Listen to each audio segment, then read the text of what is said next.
Ladies, gentlemen, pronouns, lend me your ears. Crazy Kid back for a different react. This time here, we're going to check out this video that I just found in my feed. Why Schoolhouse Rock hits differently as an adult.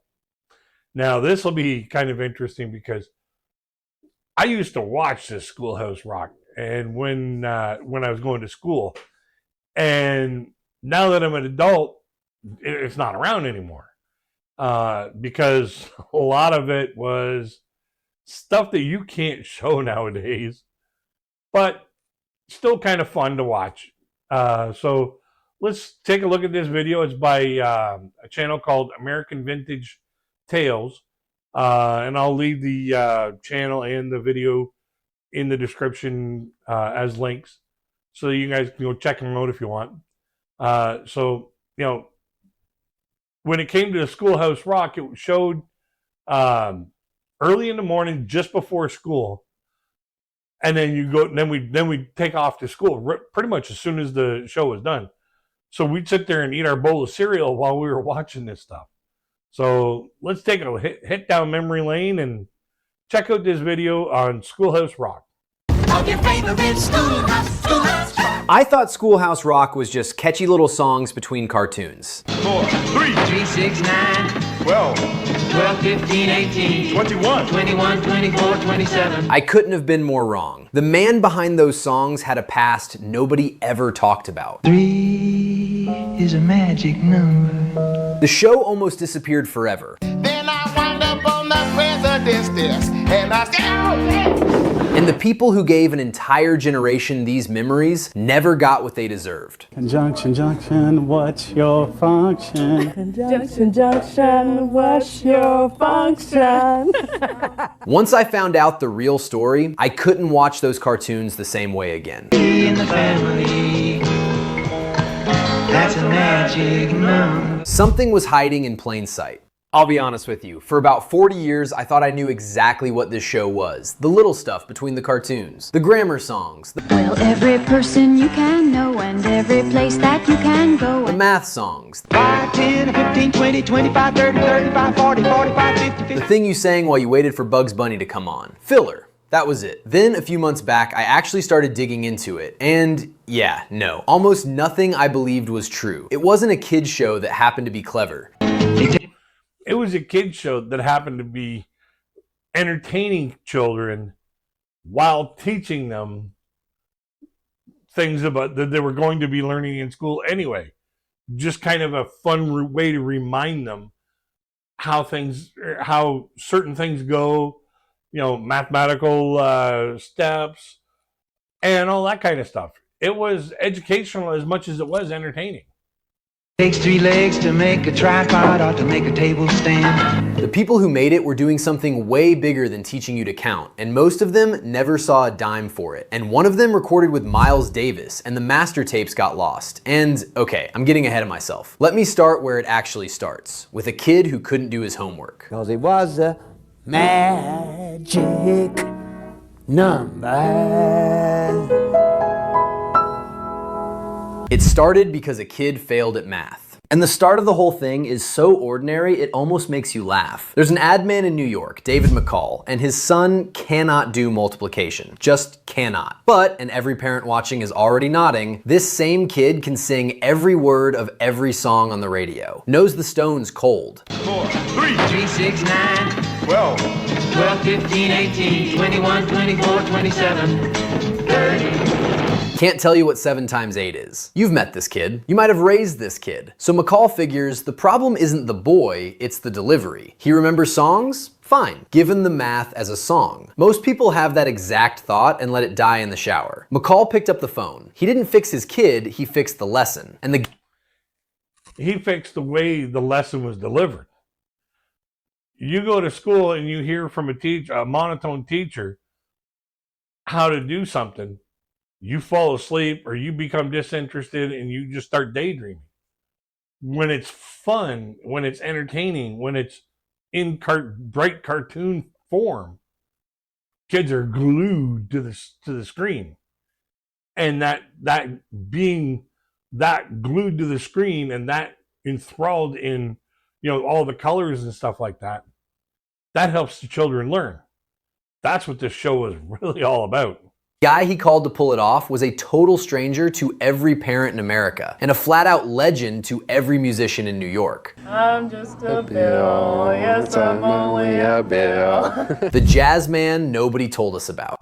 I got the idea of a title called 3 is a Magic Number. His name was Bob Dorough. And here's where I've got to stop you, because as a kid, this man was wallpaper. He was just the voice, that warm, scratchy voice on the math songs. Go. 5, 10, 15, 20, 25, 30, 35, 40, 45, 50, 55, 60, 65, 70, 75, 80, 85. Stop. You never gave him a second thought. So when I found out he'd sung on a Miles Davis album,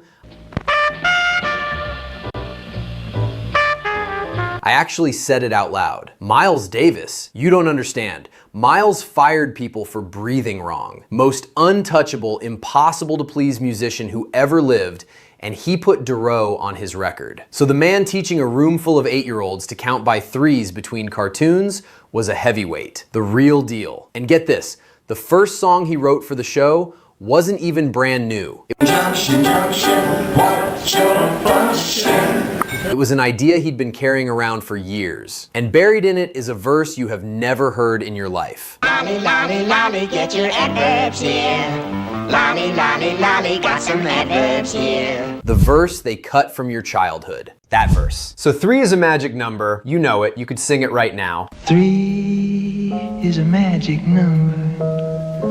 Yes, it is. But the version in your head is the edited one. Dorough wrote a part about a man, a woman, and a baby. The 3 of them, a little family. And somebody took scissors to it. Cut. Gone. Why? Time. The song ran a few seconds long. That's a magic number. So they trimmed a verse about love out of a song about the number 3, and nobody ever told you. And you've been singing the short version for 50 years thinking it was the whole thing. That's a strange feeling, isn't it? Finding out something you knew by heart had a piece missing the entire time. And the rule that forced the cut had nothing to do with art. It was a stopwatch. Every song, same length, no exceptions. 9 3 times 2 is 6. And 3 times 1.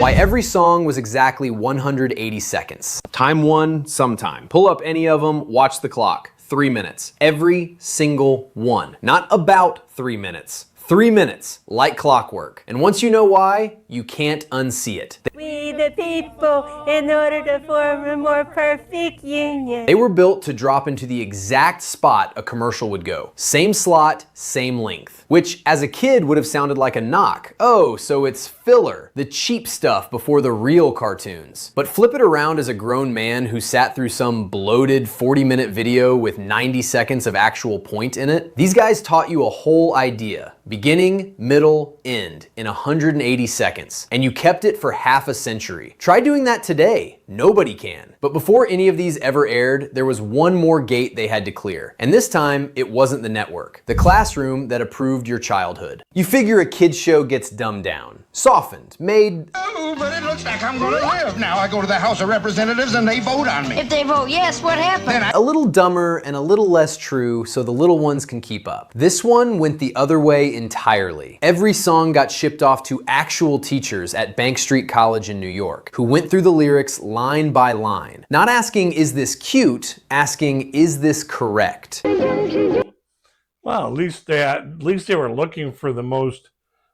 up-to-date and proper way to teach kids. Like when it comes to teaching kids would, they had the attention span of a fly. If it wasn't entertaining, they were like, oh, well, what else is going on here? But Schoolhouse Rock was entertaining.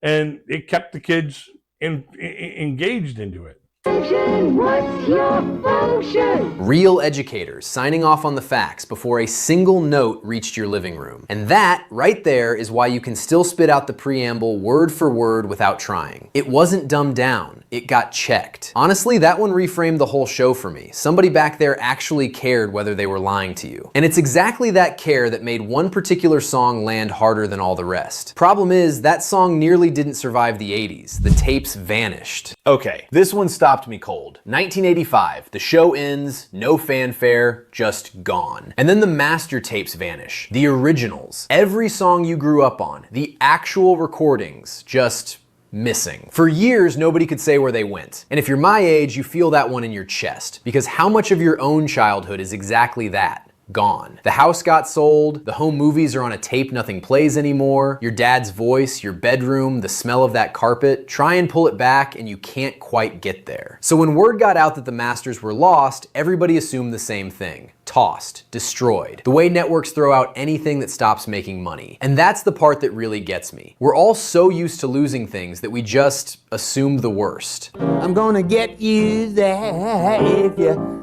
very careful. Conjunction, junction, what's your phone? A barn in Connecticut. Except they weren't tossed. Somebody finally found them, and not in a vault, not in some climate-controlled studio archive. In a barn. An actual barn in Connecticut. Dusty boxes, and inside, the reel-to-reel masters of every song that ran your Saturday mornings. The real ones. The ones the whole world had given up for dead. And the guy who found them wasn't even looking, they just turned up. Sit with how nuts that is for a second. Yeah, can you imagine tripping over something that iconic? Like just, oh, look what we got here, Schoolhouse Rock. These are supposed to be destroyed. Oh my God, here they are.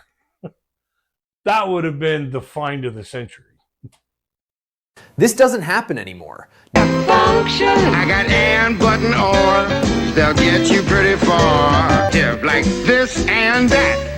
But nothing gets lost and found like this now. There's no cloud backup version of this story. It's a box, in a barn, saved by pure dumb luck. And finding those tapes did more than save the show.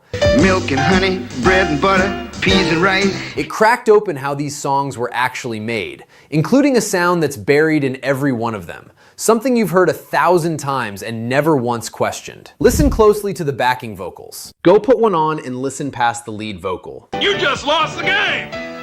Hooray, I'm for the other team.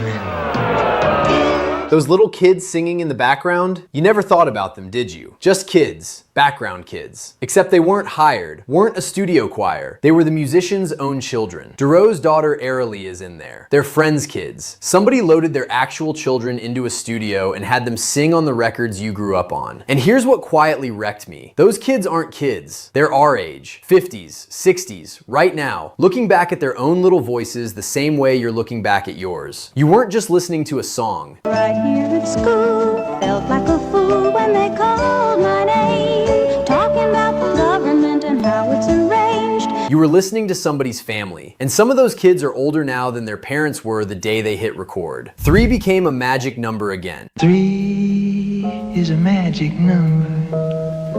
Yes, it is. Jump to 1989. You're in a dorm or a buddy's car, radio cranked, and De La Soul comes on. 3 Feet High and Rising. Coolest record on the planet that year. And somewhere under that brand new beat, you hear something your body knows before your brain catches up. Wait, that's 3 is a magic number. They sampled it. It takes 3 wheels to make a vehicle called a tricycle. The song off your living room carpet is suddenly the hippest thing in the building, and you're standing there grinning like an idiot because you might be the only one in the room who knows where it came from. And honestly, that's a great moment, but it's not even the big one. The big one's waiting in 2021. Or excited, wow, or glad, hey! An interjection starts a sentence right. In a movie theater, where half the crowd has no idea what they're hearing, and the other half, our half, knows in a heartbeat. The Spider-Man moment only we caught. So it's the end of Spider-Man No Way Home.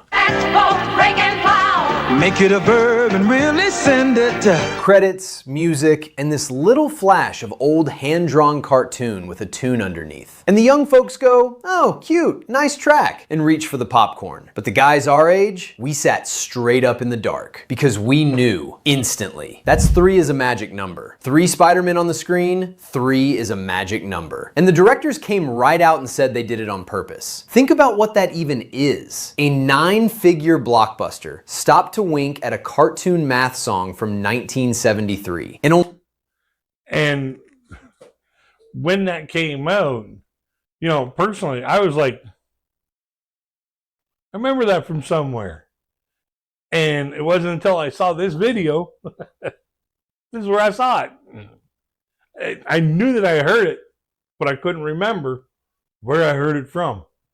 Only one specific generation in that whole theater got the joke. That moment wasn't for everybody, it was for us. But the show didn't always get a wink from the future. Sometimes the future just made it wrong. And I rest, I sleep, I sit, I lie.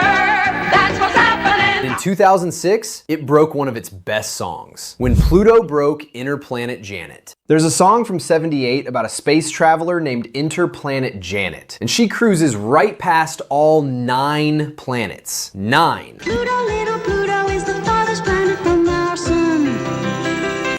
And they're saying now Pluto's not even a planet anymore.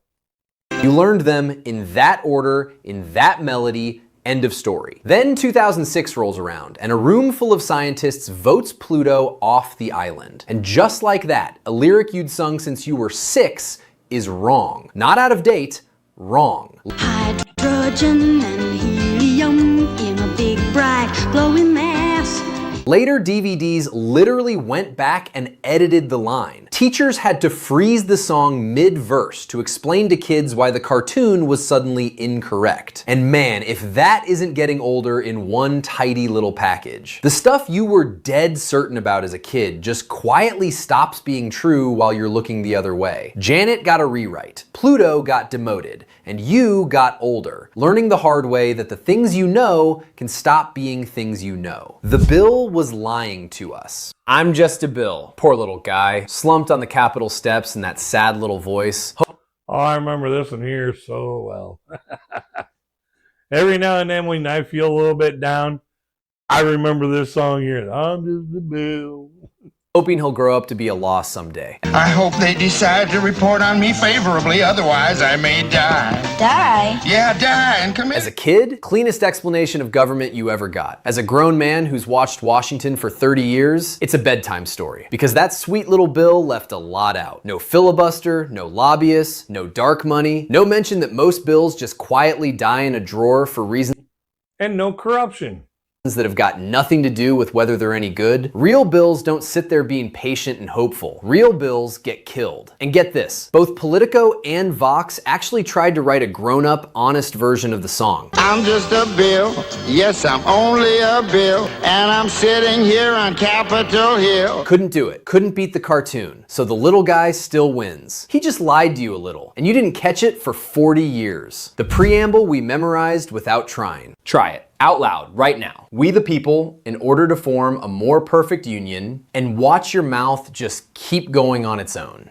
We the people, in order to form You didn't study that. There were no flashcards. Lynn Ahrens wrote it in 1975 for the country's 200th birthday, and it walked straight into your head and never left. And here's what gets me. You've still got it, every word. Your kids don't. A cartoon handed an entire generation the actual opening of the United States Constitution by accident, in song, and it's still parked in there next to your old phone number. That's not a lesson. That's a whole generation carrying the same words around without even trying. And the people who pulled that off had no clue it would outlast them. United States of America.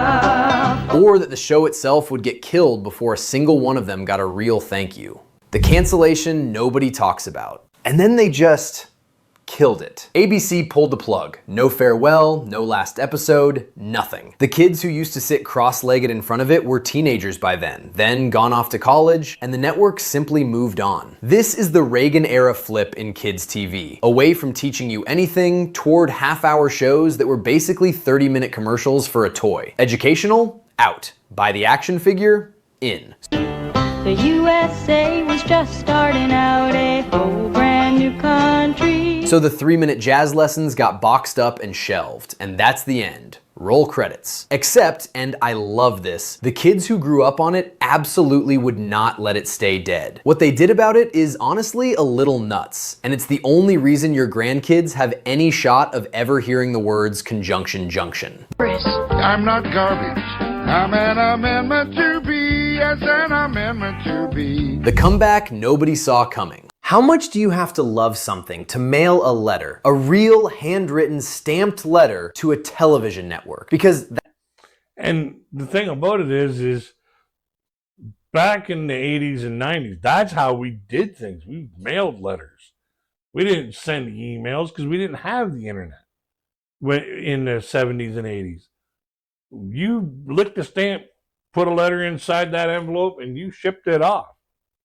That's what started happening in the early 90s. College kids, the ones raised on the show, writing in, petitions, by hand. No internet, no hashtag, no posting about it, just envelopes piling up on somebody's desk at ABC. And it worked. 1993, the show comes back. New episodes, Duro back at the mic, Jack Sheldon back. A dead thing, alive again, purely because a generation refused to let go. Which is a beautiful story, right up until you look at what that comeback actually dragged into the light. Because the same revival that put these guys back to work also put a spotlight on what they'd been paid for all of it. Or really, on what they hadn't. What Bob Duro was still doing at 80. The man who taught the whole country to multiply was still working bar gigs in his 80s. His 90s even. When it's 3, you can see it's a magic number.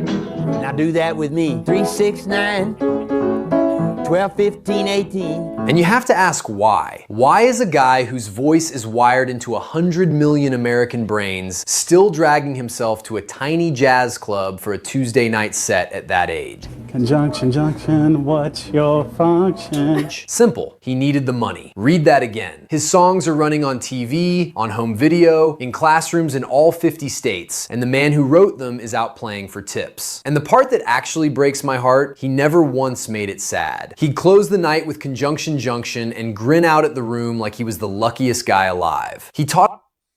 That's what you call doing a job that you love.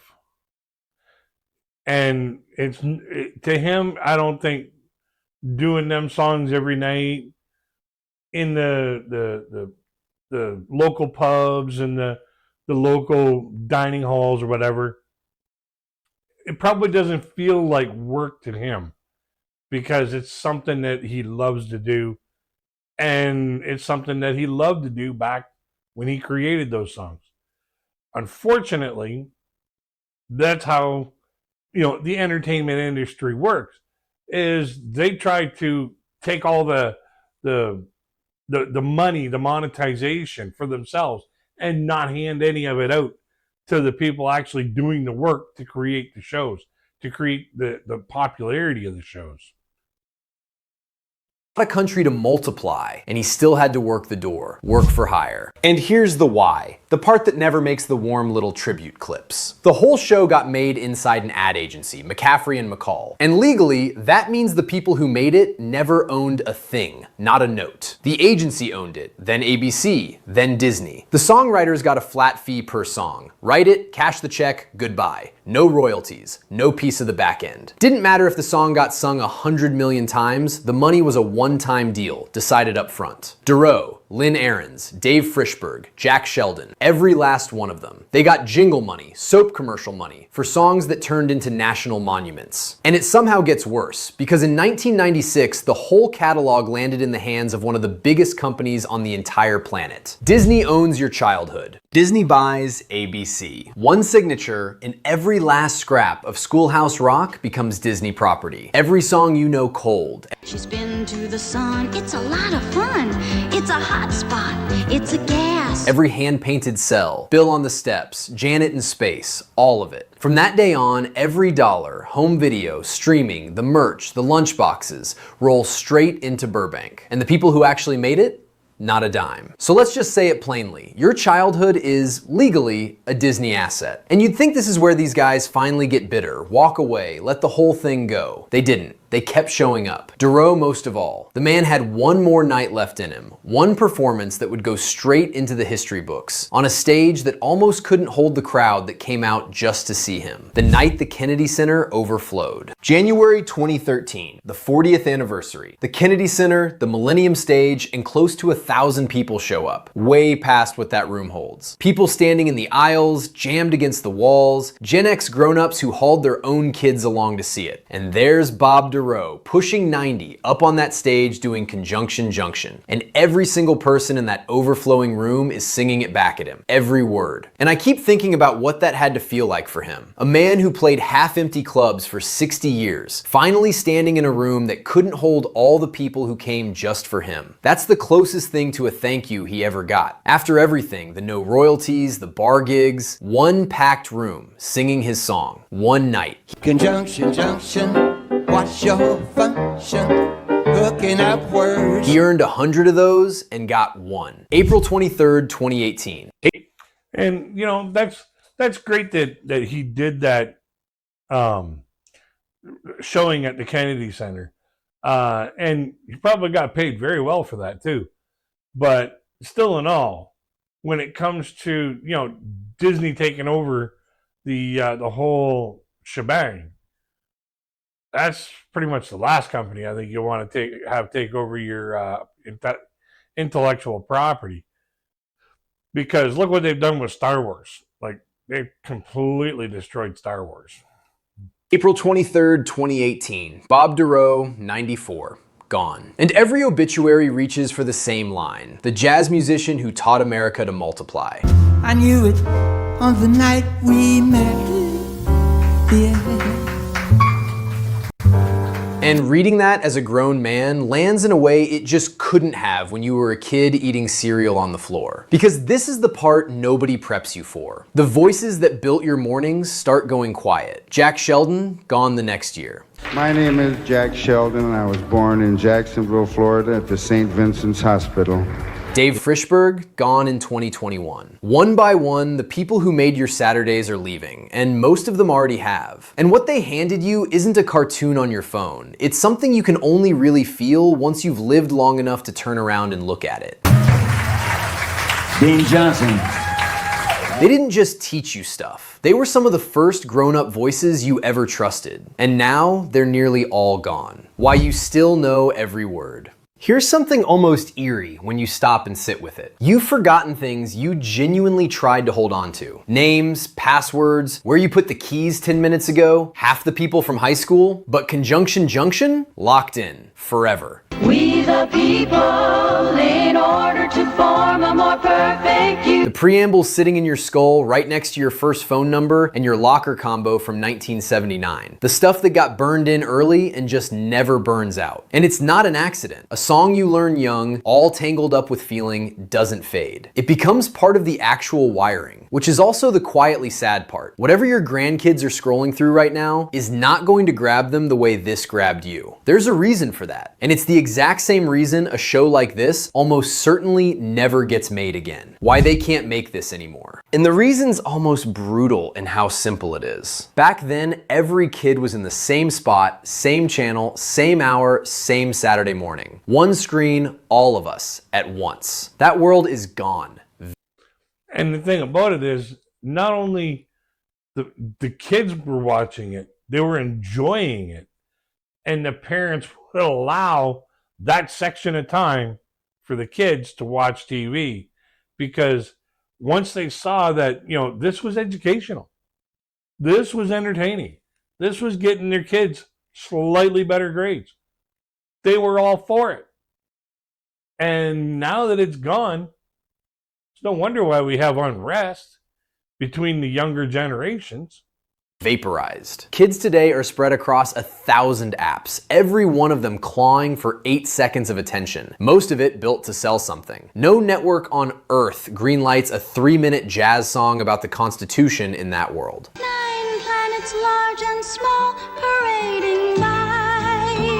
The money won't allow it, the attention won't hold it, and that one shared moment, a whole country learning the same thing at the same time, doesn't exist and isn't coming back. And yeah, that's a real loss. But flip it for a second. It means what we've got isn't just a memory, it's an inheritance. We might be the last generation to get something like this. That's us, what we actually got. So let me just say the real thing out loud. As kids, we figured we got a catchy song to kill time before the cartoons. We didn't. I'm not garbage. I'm an amendment to be, yes, an amendment to be. We got a civics class. We got a jazz education from world-class players and didn't even know it was happening. We got the opening of the Constitution for free. For life. And we got something I'm not sure anybody after us gets. A memory we hold in common with millions of strangers. People we'll never meet who know the exact same songs, by heart, note for note. The men and women who gave us all that never got rich. Most of them are gone now. They got paid like jingle writers, and they made something a whole country can't forget. They didn't make millions, they taught billions. And if you can still sing the preamble, that's their monument, and you're it. Drop your favorite song down in the comments. Like, subscribe, and I'll see you next time. Alrighty, final thoughts. What an information overload. It's sad that the people that worked so hard on this got paid pittance, and some of them didn't even get paid at all. And it's sad that, you know, education, real, true, valuable education, really has, you know, no television value anymore. And we don't see shows like this anymore because, you know, the education system is deleting so many different things out of the curriculum that, you know, makes shows like this almost too hard to make. And, you know, like you said, you know, children have like 8 seconds attention span. If you don't grab their attention and keep their attention every 8 seconds, it's over. They're not watching anymore. So, you know, it's getting to the point where it's too hard to make shows like this. That's why they're making stuff like, you know, Roseanne. I just want to take show this video to take a look back at stuff that we grew up with and the stuff that we had available to us for learning, education, and entertainment, all balled into one little package that we watched before we took off to school. Even in Canada, we got to watch Schoolhouse Rock. Some of it didn't have any real world impact on us, but it was still kind of interesting to learn, you know, like that I'm just a bill and how a bill goes into a law in the United States. And, you know, some things. So this way here, we knew later on when we grew up, chances are we were going to travel to the United States and go check stuff out. And having a little bit of knowledge on stuff, better than having none at all. So I'm going to leave a link to the channel and the video in the description box so that you guys can check it out and take a look at, you know, other stuff that they've got at your leisure. Don't forget to like, share, and subscribe because we love having new people join our community of friends who love everything entertaining. And believe me, Schoolhouse Rock, I thought they were going to be in this video. I thought they were going to be showing some of the cartoons that were available, like the Big Race and the Bugs Bunny show and stuff like that. But it was kind of interesting to showcase the educational side of it. So until we get to the next one, my friends, I wish you all peace, love, happiness, and safety. Until we meet again, check out my other video or my playlist of videos.